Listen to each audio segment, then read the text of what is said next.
some same game parlays, because how can we not on Monday Night Football? Michael Penix over 6.5 rushing yards. I know it sounds crazy. The Bills get gashed by rushing quarterbacks. They flush them out of the pocket. I think he's going to have to use his legs at least a little bit, even though he's a pocket passer, but he's not a statue, if that makes sense, right? He's a pocket passer, but not a statue. Those are two different things. Pocket passer, but not Matthew Stafford. You know, CJ Stroud, if he needs to, who's a pocket passer, he can take off. And I think you get one or two of those opportunities like we saw in week 1 against the Bucs from Penix today. Bijan Robinson over 31.5 receiving yards here as well.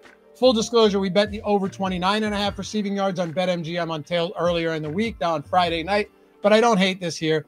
He's going to be targeted. There's just no doubt. With no Mooney, number one. Number two, if they fall behind, Bijan Robinson has been a primary outlet for Penix Jr., and he's making big plays with his legs in the passing game. And finally, Josh Allen under a half a reception.